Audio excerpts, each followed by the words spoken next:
and welcome to Window on the World, a show that shares the experiences of Missouri Southern students and faculty who have taken the time to study abroad. Today we have with us some people who have spent 2 weeks exploring the roots of science in the United Kingdom. How are you guys doing today? Doing fantastic. So to start off, I'd like you guys to introduce yourselves for the audience and tell them your name and your major. All right, I'm Karissa Degani, and I am a biology and biochemistry major. I am pre-pharmacy. I'm Amanda Gardner, and I am a biology major, pre-med. And I'm Dr. Vickie Roettger, a professor of biology in the department. So you guys spent a couple weeks going through the UK and studying biology. What were the goals of this particular study abroad experience? As you mentioned, this is a class called The Roots of Science, and it gives us the opportunity to teach some of the history about the scientists who have developed or experimented and given us all the information that we then teach in class. We don't have time during our regular classes to put in the history, so this gives us that ability. So were there any particular scientists that you took the time to study while you were in the UK? There were three. One was Linnaeus, who came up with the taxonomic system for categorizing all living organisms. Another was Charles Darwin, and he developed the theory of evolution by natural selection. And the third is one hardly anybody knows of, Mary Anning. She did a lot of dinosaur work, found a lot of dinosaur skeletons, but she was a woman and did not get any of the credit. So was this any of your first time abroad? Yes. Yep. Yes. What was it like leaving the country for the first time? It's intimidating for sure. Exciting, intimidating. You don't know how you're gonna like be on that long flight over the ocean. You're just like, I just hope I sleep the whole time. Mm-hmm. So what was it that made you decide to take this particular opportunity as opposed to one of the other study abroad programs? I'll let you go first. Well, naturally, I'm a science major, so this interested me, and I really liked the professors that were going and the group of people that were going, so that had a big factor in it. And then also the UK, I mean, they're English speaking, so there's no language barrier, and so that was also enticing too. So I've always wanted to go to England. I've always found that like super interesting, and just kind of wandering around the cities and seeing the history that's there, because there's so much, and just kind of getting to see all of these scientists, like their homes that we've learned about since we were young, and finally getting to see their homes and make them a little bit more real and less like, oh yeah, I know that person, but I don't know if they're like really, you know what I mean? Kind of makes them more real for us. So is this a program that is done yearly, or was this a unique program? We've done the Roots of Science class in the past, but we've gone to different places. A number of years ago, we went to the Czech Republic, Poland, and Denmark. And so it's whichever faculty member has an idea of where they want to go and is willing to put the time in to produce the trip. So you spent a lot of time traveling around the UK. Did you have a home base? So we started our trip in London, and then we spent, was it 10 About days? a week.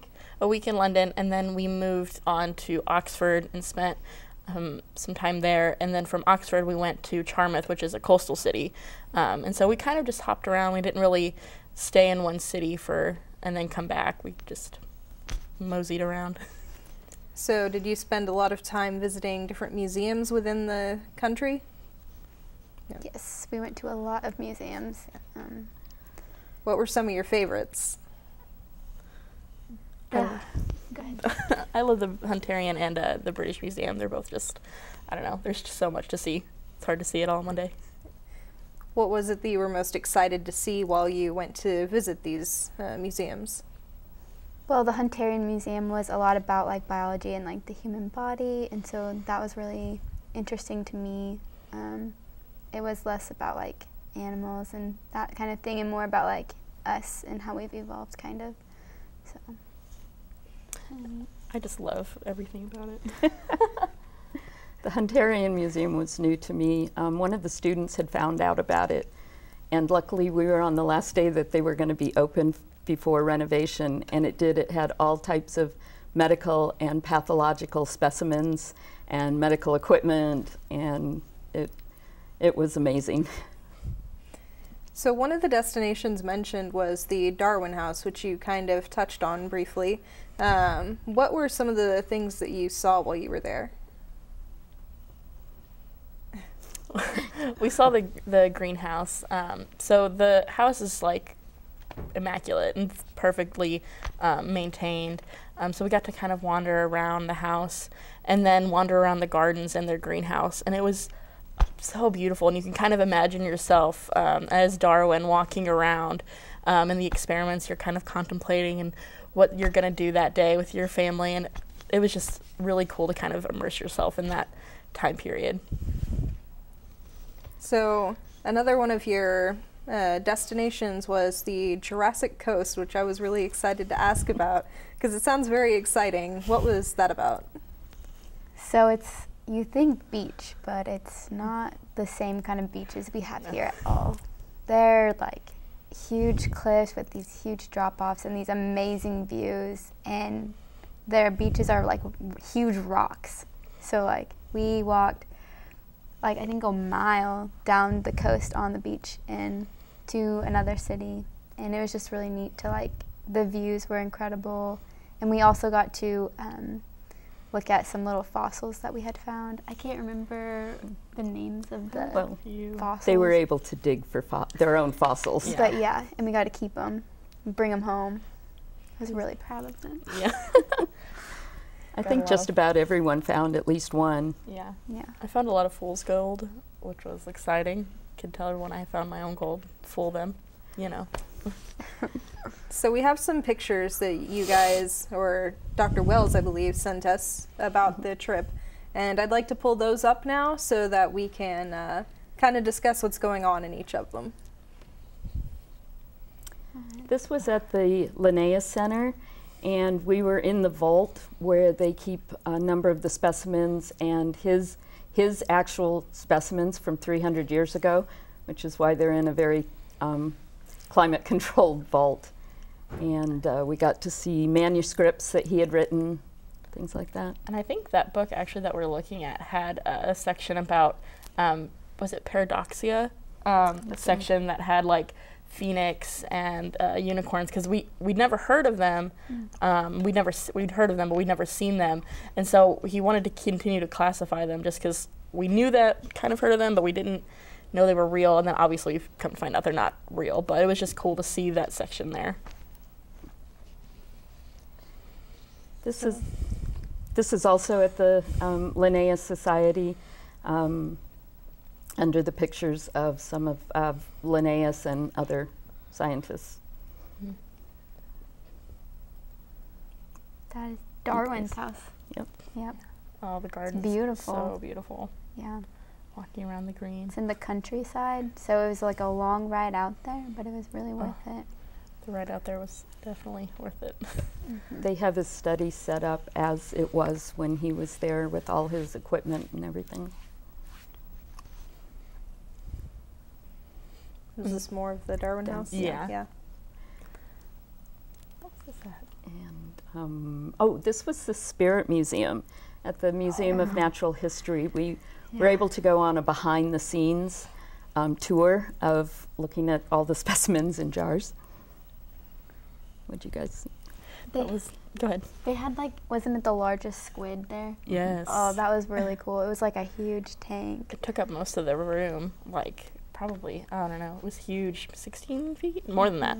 And people there don't even really get to see those things, so it was really cool that Dr. Roettger got to set us up to go like behind, see where they like study all these specimens at. I think actually that the Spirit, the part that we were touring also was part of a movie that recently came out, wasn't it? Yeah, with Tom. With Tom Hanks? No. No, not Tom Hanks, Tom Cruise. Tom Cruise. Not the same We person. missed him by a week. Yeah. So we've talked a lot about your more academic side of the experience. So I want to talk a little bit about, like, Did you experience anything significantly different with British culture? One really silly thing is I really like to dip everything I eat in ranch. And so at one point I was at a pub and they'd given me a thing of fries and I was like, oh, can I have a side of ranch? And they looked at me and they said, you're going to have a really hard time here because we don't have that anywhere in this country. And I was like, that's so sad. Their food, I mean, their culture is similar to ours, I mean, with little differences, but there's fish and chips everywhere, and their chips are fries. They call their chips fries. They're chips fries. And so that was really good because it's like all fresh seafood, so it was really yummy. Was there anything one big lesson that you took away from this experience? Public transportation is awesome because we took that everywhere, and it was a great way to see London relatively cheaply instead of spending like a ton of money on cabs and walking yourself to death, even though we still walked so much. I think I walked like 10 miles a day. So is there anything else that you guys would like to talk about? Well, this was, I'm not sure. I've been to England many times before. And so from my point of view, it was real interesting watching the students participate and go through all the amazement and everything that I had gone my first time to England. So that's one thing that I really enjoyed, was I could really watch them and see try to figure out what they were thinking and all. I think it's awesome that when you go as a group with people that you don't really know very well, but then you go overseas with them, you just become so much closer with them. Yes. And you just learn so much about each other. And so it's definitely not always about where you're at, but who you're with. And so that was a good experience too. But it was really cool that we were in London. So before we take a break, is there any advice that you guys have for students who want to study abroad?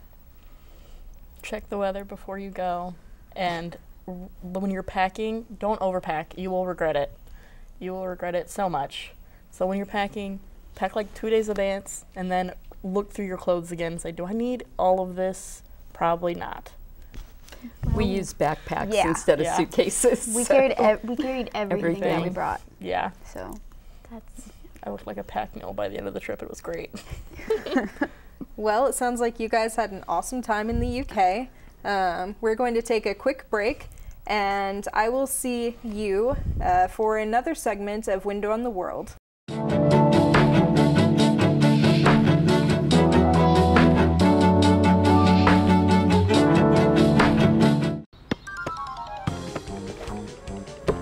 Hey, give me that back! Make me! Want it back? Here! I could have done the same to you, but I chose wiser. Thanks, Rory. Bullying shows weakness, not strength. Remember to tell, yell, run, or defend yourself if you have to. Nobody should get bullied. That's right, Rachel. That's right.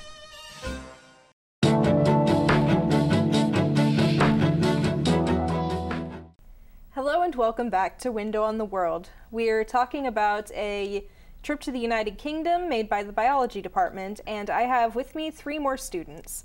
How are you guys today? Doing all right.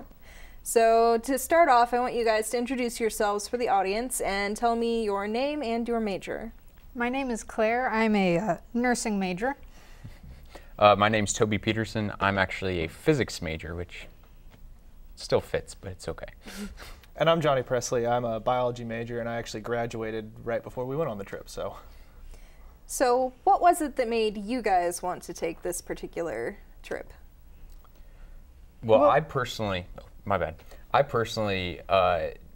I mentioned, am a physics major, but the history of the science in the trip is really what interested me, because my degree field is absolutely about the scientific method, and that's one thing that we really focused on in the class and during the trip, and we talked about the evolution of the scientific method during it.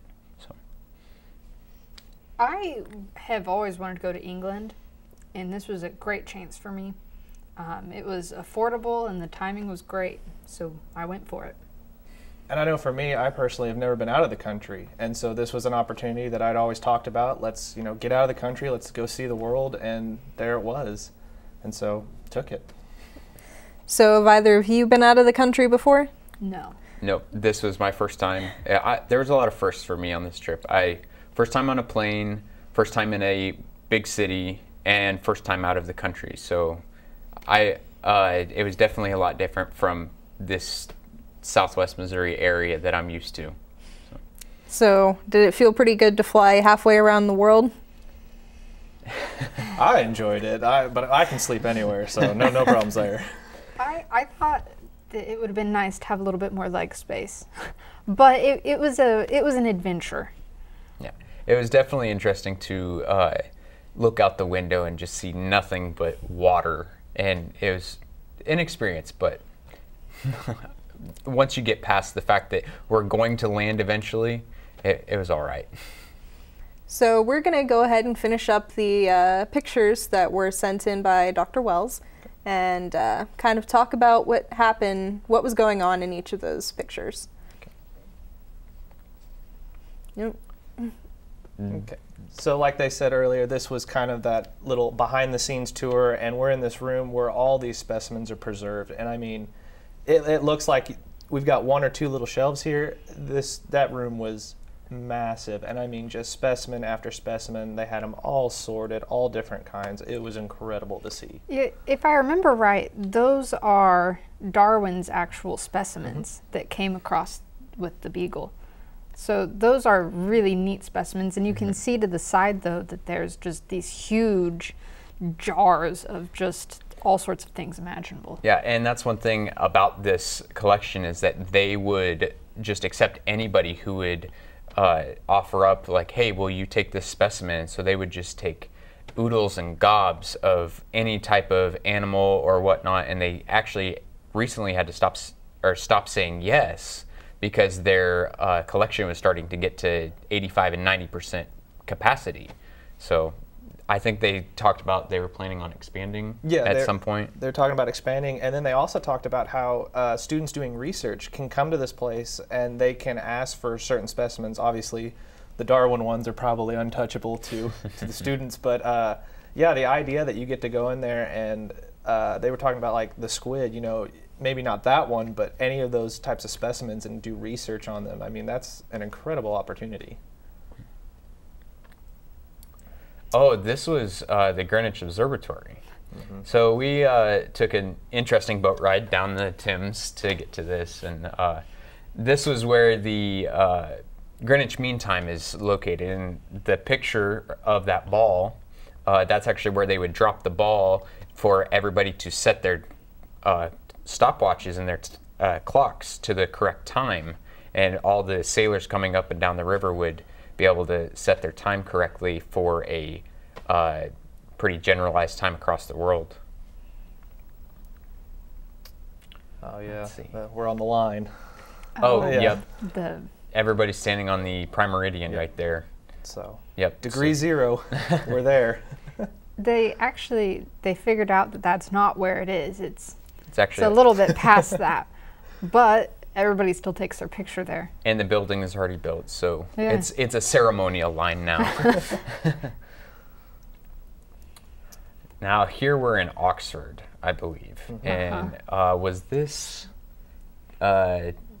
Christ Church, I believe, yeah. They did a whole bunch of filming for Harry Potter there, and as a Harry Potter fanatic, that was really neat to see. It was awesome. Well, and it was absolutely immaculate, like how old the building is, on top of the fact that it's still in pristine condition, and you can look around, and I think they said the bottom floor is where the professors stay, and the housing and whatnot, and the church is still in pristine condition with burials still underneath the floor and whatnot.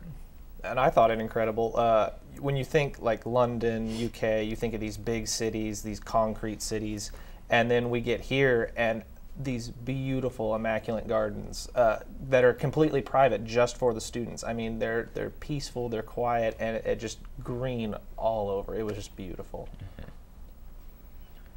That is in their chapel hall, which was used for Harry Potter's dining hall. It was really neat to see.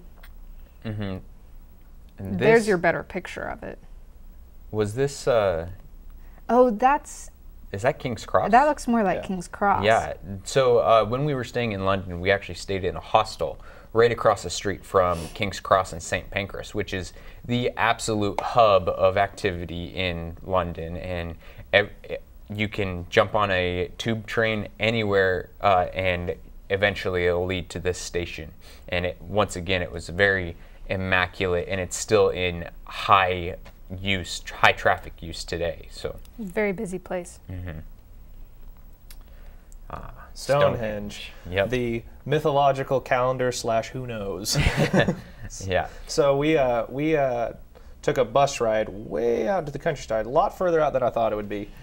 And we came out here, and I didn't know this, but apparently a long time ago they don't actually let you go within the stones anymore. You have to stay pretty far out. But they give you audio tours, and they're talking about all these different thoughts about how they possibly got there, what they were used for. And then you take another bus ride back to the museum, which is actually farther away from this, and you get a little bit more insight, and they kind of show you a little bit more about the area. That looks like Charmouth. Charmouth, yep. So this was the beach town that we stayed in or at. We actually stayed in a little. They're like trailers, basically. Yeah, they called them caravans. Yeah, but they were kind of like vacation mobile homes, and this was the main street through the town, but that is about all that you see in the town. Besides that, it's the beach, because we were staying in the smaller town. Lyme Regis was, like Karissa mentioned, just a couple miles up the beach, and we actually walked to that, and that's where all the activity is on the coast there. This was also in on the Jurassic Coast. We where our caravans are, or trailers, there was this big hill, and you could walk up that and just look out for miles, and you could just see this beautiful countryside all the way throughout. So it was really neat at night, because you could just see the next town, and it was all sparkly. And right behind this picture actually is a sheer drop off of hundreds of feet, because the sea has washed it away, and that's the major thing about the coast and why we were able to find fossils, was because the water washes up and then creates they call them over there landslips, but mudslides pretty much, and that uncovers all the fossils and the rocks that have been solidified. Yeah, and then again, this is the beach that we're talking about, and this is kind of on our way to Lyme Regis, and you can kind of see in the very back corner there's like a little white speck. That's where we were staying. I mean, it's in the very far back there. And you can kind of tell this is actually a cleared off area.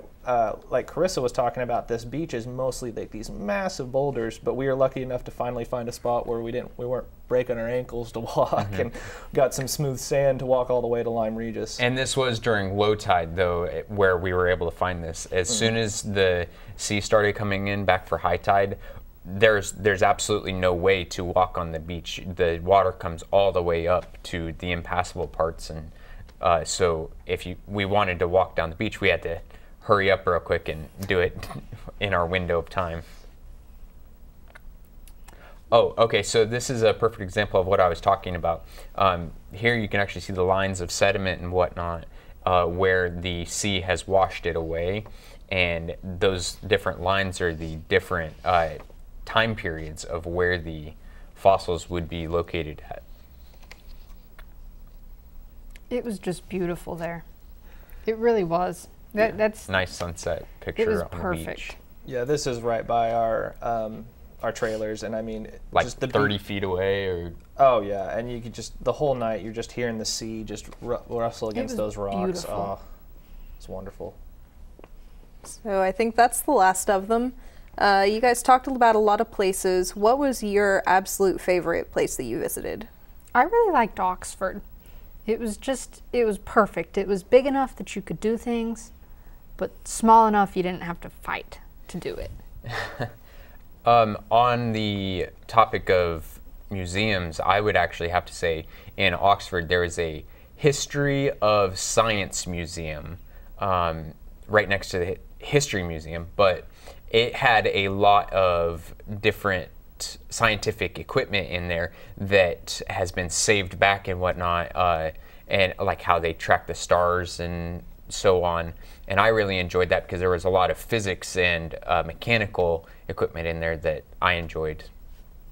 I gotta say, for me personally, it would have had to have been the Hunterian Museum. I just had finished human physiology and pathophysiology, and I'm working right now to get into med school. And so to see all that just come together in this museum of just bodies, parts, and how things aren't supposed to go, how things are supposed to go, all just kind of out for display and for learning, it was incredible. So what kind of advice do you guys have for other students who might want to study abroad? I would say go for it. You got nothing to lose, and it's a great experience. Mm-hmm. You'll have a lot of fun. Well, especially for the kids here at Southern, like Southern does help out with study abroads. They'll give you a travel grant to lessen that cost of studying abroad. I mean, our trip was very cheap considering I think the total after the grant was $1,500, and that was, I don't think it was staying very cheap, but apparently everybody says we did stay pretty cheap. But it was awesome. Yeah. Two things: pack light, and if you got an 8-hour plus flight and you have the opportunity, spend the few extra dollars for a few extra inches. It doesn't sound like a lot, but after 8 hours on a plane, it makes a world of difference. So I want to thank all of you guys for taking the time to talk with us on Window on the World, and I hope that you guys have a great rest of your day. I'm McKinzie Payton with Window on the World with KGCS TV, and I want to thank you all for watching.